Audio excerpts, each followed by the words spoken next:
The next topic we're going to discuss on Boxing Bros is Fury's reaction to what Wilder and what Malik Scott had to say, because Fury got word of the rumors they were spreading, and then he just had to respond in typical Tyson Fury fashion. So here's what Tyson Fury had to say. This article from Boxing Scene, and the title, Fury slams Wilder, and let's find the quote. Here's what he had to say. It said, Fury was made aware of the comments, and he hit right back. This man is a real piece of work, a real bully excuse maker, not a warrior or a man at all. Beat the mug 2 times. I batted him and his trainer, but still talking ish. Real peas, Fury stated.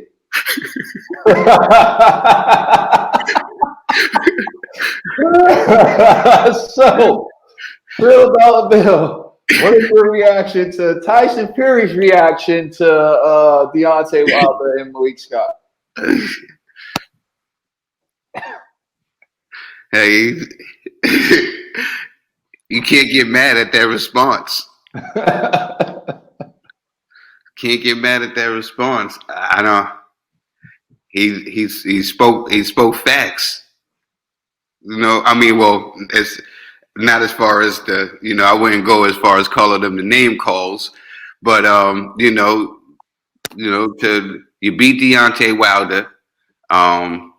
So if the first one was a draw, but many people believe you won. You know, look, that first fight was so crazy. I picked Deontay Wilder to win that first fight. I was like, there's no way. There's no way. You know, I said, there's this layoff. You know what I'm saying? I said, Wilder, he picked the right one. This is the right time. This is right pickings. Let's go. But it just didn't go to plan. And when after I seen that first fight, I said, there's no way that Deontay Wilder can win, you know what I'm saying, a second fight, especially when he said that he didn't have to do nothing but land that right hand. And we seen what Tyson Fury did. And we know what Tyson Fury has done to Malik Scott, because Malik Scott has went on a tour bragging about the punishment that Tyson Fury has put on him. You know what I'm saying? I don't know no other man that has done that, but he goes and, you know, he's happy to say that Tyson Fury has busted his eardrums and stuff like that. I'm not mad at Tyson Fury. At first, I was like, I don't want to hear him talk, but this was a great response. All right, Conspiracy G. Yeah, I mean, I too do believe it's a great response, because how else should he respond? You know what I mean? Like, you got to go the route that, to me, strategically, this made the most sense. Talk about how I already beat you twice. I already beat your trainer. You know what I mean? Like, so you guys are just bullies when it comes to the excuses, and then call them out their name. Like, typical Tyson Fury one-on-one, right? And I think that's what he's supposed to do. Like, you know what I mean? I don't know. So, yeah, I believe his response was spot on. Now, do I agree with what he's saying? Not necessarily. However, that's how he's supposed to respond to these type of allegations. You got one dude saying you lied about your COVID thing, and you got another dude talking about, you got dropped in sparring. These are kind of crazy, So, like, Fury's supposed to respond like this, because these allegations are kind of crazy. So, salute to Tyson Fury for calling these dudes out and making it kind of interesting. I still think these antics aren't necessarily working in regards to promotion, but in regards to responding to, defend yourself and your integrity and your character, he did what he was supposed to do. Yo, I honestly don't think this was some strategy, some tactic, or whatever. I think someone made him aware of those comments, and he was like, "These idiots, these clowns! Like, do you know I beat Malik Scott up so bad I bust both his eardrums, and I beat Deontay Wilder so badly his corner threw in the towel? Do you know that?" And now these two abused children got together and think that together they'll be powerful enough to take me down. And now the greatest joy I'm going to get is whooping them both together. Now, basically, he said the enemy of my enemy is my friend. Exactly. The enemy of my enemy is my friend. That's what these guys are.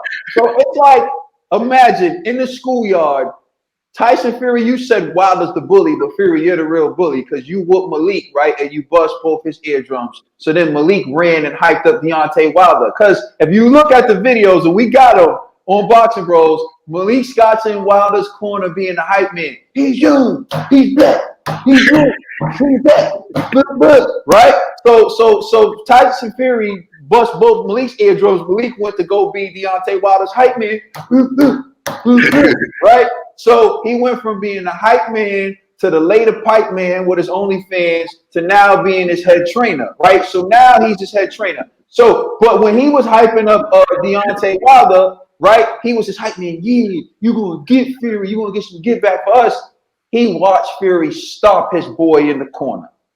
Hold on, bro. You can't sneak that in. Did you just say you're gonna get some get back for us? Right? So then he watched, right? He watched his man get stopped in the corner, right? He watched Breland throw in the towel, right? And so now you got these two abused, battered victims of Tyson Fury, both training in their battered victim shelter, known as the Deontay Wilder Gym. And they both are each other's support system. And they both make each other believe that they can beat the big bad Tyson Fury. Except when Deontay Wilder is in Tyson Fury's presence, he won't even speak to him. He won't even acknowledge him because the psychological, verbal, and mental abuse that Tyson Fury put on him still lingers to the point where he has to wear Dre Beats headphones when he's in his presence. So Malik's the brave one when Tyson Fury's around. We're going to get you. We're going to get you. We're going to get you. So what do? Like a bunch of abused, battered victims. They believe every rumor you say about the person, where everything you say. Well, guess what? You two get to put your heads together. You get to put your minds together. You get to put your strength together. Whatever it is y'all believe, and you get to go in there against Tyson Fury. But I'm telling you, Tyson Fury looks at y'all like a bunch of bums. That's what he looks at y'all like. He has no respect for y'all because he already bad at y'all. In the hood, Trill knows what it is. Like, we'll be chilling and someone to say, like, yo, this person said something about you. We'll be like, these? And just laugh. We won't even feel no way about it. We're like, like, we won't even care. That's how Fury's looking at y'all. Y'all are some jokes to him right now. With this talking, with this glove gate, with this water, with this suit, with this whatever, with your workout videos. Your workout videos ain't gonna win the fight. All that, Fury's just looking at it like, bro, ring the bell. And when the bell rings, that's when it's all gonna matter. So I don't think that this was some premeditated, this was some strategy. I think this is his legitimate feeling. It's like, yo, bro, I already whooped your trainer. I already whooped you. Like, why are y'all talking? You got to get a win to talk. Get a dub and then talk. That's what he's saying. The numbers is looking bad over there. The numbers is looking bad over there. Let us know how you feeling in the comment section. Please like and subscribe. And check us out on Instagram and Twitter. And also check out our podcast on all major streaming services. We're the Boxing Bros.